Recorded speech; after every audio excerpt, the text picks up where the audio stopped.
Assalamualaikum warahmatullahi wabarakatuh. Pada kali ini kita akan belajar bersama tentang proklamasi kemerdekaan Indonesia dan semboyan negara Indonesia.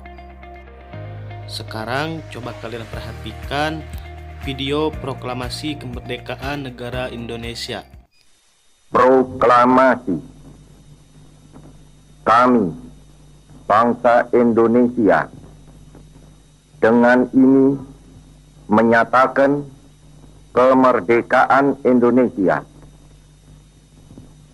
Hal-hal yang mengenai pemindahan kekuasaan dan lain-lain diselenggarakan dengan cara saksama dan dalam tempo yang sesingkat-singkatnya. Jakarta, 17 Agustus 1945, atas nama bangsa Indonesia, Soekarno, Hatta. Nah, tadi adalah suara ataupun rekaman pembacaan proklamasi kemerdekaan Indonesia pada tahun 1945 oleh Insinyur Soekarno. Peristiwa proklamasi kemerdekaan menjadi salah satu sejarah kemerdekaan Indonesia yang sangat penting. Tanggal 17 Agustus 1945 menjadi hari bersejarah bagi bangsa Indonesia dengan dibacakannya teks proklamasi kemerdekaan Indonesia. Sebelum peristiwa ini terjadi, para tokoh proklamator dan rakyat Indonesia telah melalui proses yang sangat panjang. Pada tanggal 6 Agustus 1945, Sekutu menjatuhkan bom atom di kota Hiroshima. Hari berikutnya, tanggal 7 Agustus 1945, BPUPKI atau Badan Penyelidik Usaha Persiapan Kemerdekaan Indonesia berganti nama menjadi PPKI, Panitia Persiapan Kemerdekaan Indonesia, sebagai langkah mempertegas keinginan dan tujuan meraih kemerdekaan Indonesia. Perundingan dalam menyusun naskah proklamasi yang dilakukan oleh tokoh-tokoh golongan tua dan golongan muda berlangsung mulai pukul 2.00 sampai pukul 4.00 waktu Indonesia bagian Barat dan dilaksanakan di ruang makan kediaman Laksamana Maeda. Laksamana Maeda merupakan salah satu prajurit Jepang yang membantu dalam kemerdekaan Indonesia.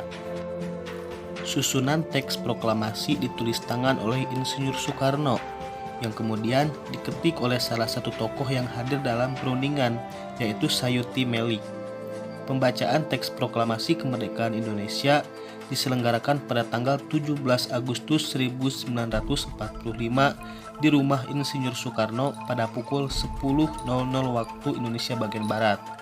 Sehari setelah peristiwa pembacaan teks proklamasi, tepatnya pada tanggal 18 Agustus 1945, PPKI atau Panitia Persiapan Kemerdekaan Indonesia mengambil keputusan untuk mengesahkan dan menetapkan Pancasila dan Undang-Undang Dasar 1945. Dengan demikian, Indonesia secara resmi telah menjadi negara yang merdeka dan dengan kedaulatan yang berada di tangan rakyat, serta menjadi hari ditetapkannya Insinyur Soekarno sebagai Presiden Negara Republik Indonesia yang pertama dan Muhammad Hatta sebagai wakilnya. Dan materi selanjutnya yaitu tentang semboyan bangsa Indonesia, yaitu Bhinneka Tunggal Ika. Indonesia adalah negara kepulauan yang terdiri atas lebih dari 17.500 pulau. Di antaranya ada 5 pulau besar dan ribuan pulau kecil. Sebagai negara kepulauan yang kaya, Indonesia memiliki banyak suku, bangsa, budaya, dan agama. Namun, Indonesia dipersatukan oleh Pancasila sebagai pedoman bagi rakyat dengan semboyan Bhinneka Tunggal Ika, yang artinya meskipun berbeda-beda tetapi tetap satu dalam satu kesatuan negara Indonesia. Di Bali contohnya terdapat kompleks peribadatan bernama Puja Mandala Nusa Dua yang menjadi tempat wujud toleransi beragama. Puja Mandala Nusa II merupakan tempat yang mencerminkan Bhinneka Tunggal Ika. Perbedaan agama tidak membuat masyarakat di sana menjadi saling bermusuhan. Kerukunan antar umat beragama terus terjaga meskipun dalam perbedaan. Jadi kita sebagai warga negara yang baik harus hidup bertoleransi dan saling menghargai antara sesama manusia.